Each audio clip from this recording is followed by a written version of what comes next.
for Wednesday, May 23rd, 2018. This is the 7th update with all the gaming news that's fit to rib. Hello, I'm the 7th level. The trailer for Battlefield 5 launched this week, and what a shocker, it takes place during World War II.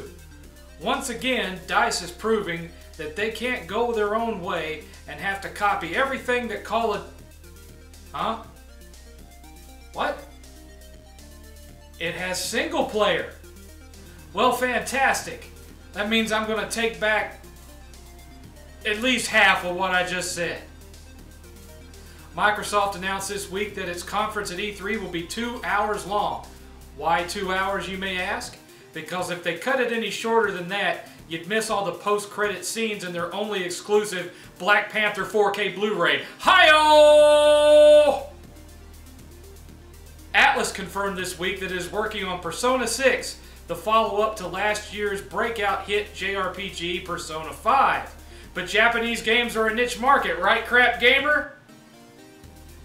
Sony announced this week that Creed Rise to Glory on PlayStation VR will include an exclusive young Rocky Balboa character. But if you want to play as Mr. T, you'll have to settle for the Virtual Boy. Get it? Mr. T? Big Nintendo fan? Hey, foos! No? Star Trek Bridge Crew The Next Generation released for PlayStation VR this week, giving die-hard Star Trek fans another amazing VR title they'll never play because they're the only one out of their friends that bought a PlayStation VR. Leisure Suit Larry Wet Dreams Don't Dry was announced for PC and Mac this week, showing a trailer of Larry trying to make his horny way through a modern world. Spoiler alert, this game's going to end one of two ways. 5 minutes into the game, he's going to die after contracting gonosypha herpes, or he's going to get crucified, hung, and drawn and quartered by an angry mob of rainbow not-so-brights. Toys for Bob, the developers behind the Spyro Reignited trilogy, gave some more details on what fans can expect when the game launches. Well, I already know what to expect. 50,000 videos from Jordan Fringe. I love you too, Pippi Awesome Stockings.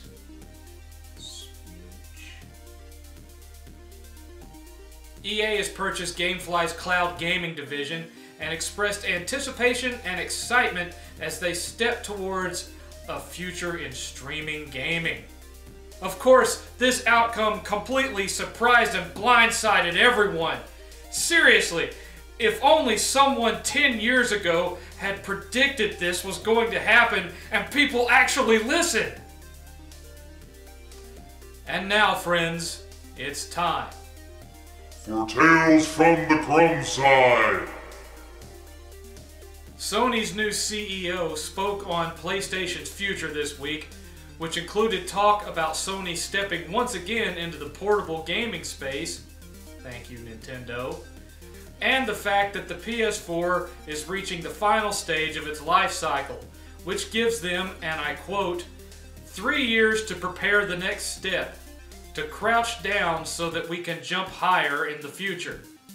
I take this to mean that they don't want to rush another underpowered console to launch like they did with the PS4, but they also don't want another $600 console like the PS3, so they're taking a couple of years to get the pricing and the tech just right, which would put the launch of the PS5 likely around somewhere in 2020 to 2021, which also happens to be right in the 2 to 3 year window that I predicted it was going to release. Unfortunately, damn near every YouTube channel I watch for news completely missed the entire second half of what he said, ignored everything that he said about getting back into handheld gaming, ignored everything he said about that 3 year window, and focused all their attention on end of the life cycle, almost unanimously declaring that the PS5 will launch in 2019. First off, there's a big problem with that. If the PlayStation 5 launches next year, what you're going to end up with is a system that, at best, is an incremental, slight increase over what the PS4 Pro currently does. If they're going to keep it at that $400 price range, which it seems like that's where they want to go based on the PS4 success, the most you're going to get is just another PS4 Pro half step forward. The technology to give an actual generational leap is still too expensive for them to be able to put it out at that price point next year without taking a major hit. Secondly, historically speaking, there is some wiggle room there. From 1995 to 2000, that's the PS1, you had 5 years, and then the PS2 came out. PS2 came out in 2000, and then in 2006, the PS3 came out. That's 6 years. PlayStation 3 comes out in 2006. PlayStation 4 comes out in 2013. That's 7 years. So if you're counting from the PS4's launch, if it comes out in 2019, yes, that's going to be 6 years. However, what throws all of that under the bus is the fact that the PS4 Pro exists, which was released to extend the life cycle of this generation. With that being thrown in the mix, essentially all bets are off. But because of the price point they're trying to hit and the technological leap that they're wanting to attain based on what has been leaked in other areas, I'm going to go out on a limb and say that this thing is most likely going to come out either fall of 2020 or fall of 2021. The other point I'd like to make is that I know a lot of you do YouTube for a living. So being that first one to get that video up can be the difference between McDonald's or steak and ale for dinner. But come on! Can't you spend just 20 extra seconds to, read the whole article? Maybe even check multiple sources to confirm you're getting the whole story?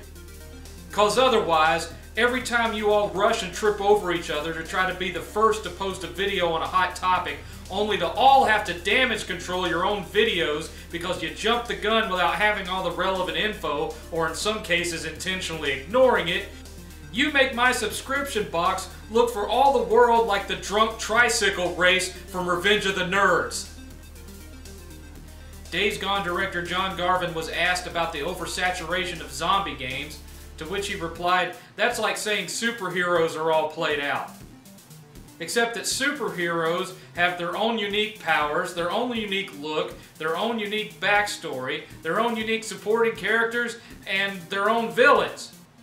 Whereas zombies are just dead guys that go, It takes just a little bit more creativity than, will there be a few, or will there be waves, or do they shamble, or do they run, to differentiate your zombie game there, pal. True, you can make the game worth it through clever writing with your character that you're playing as, but that's a pretty big if. Trying to hinge how fresh your zombie game is going to be based on how you handle the zombies is like saying you can totally reinvigorate the tentacle hentai genre by how you animate the tentacles.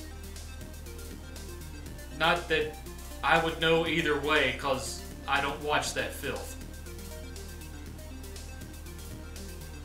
And finally, Call of Duty Black Ops 4 was announced this week, revealing not only that it would not have a single-player campaign replaced by a Me Too Battle Royale mode, but that they will be sticking to the futuristic storyline of the previous games in the series, despite the success that's been reached by going back to World War I and II with other titles.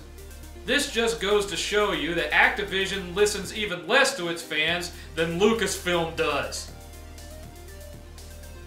And that's all the gaming news that was fit to rib. As always, I have been the 7th level. With me today has been my cameraman 8th. We will be back next week with more news. Until then, do what you do down in the comments and show me your red, son! The preceding Batshit Insanity was brought to you in part by donations from my supporters on Patreon. Go ahead, toss me $1 a month. What's the worst that could happen?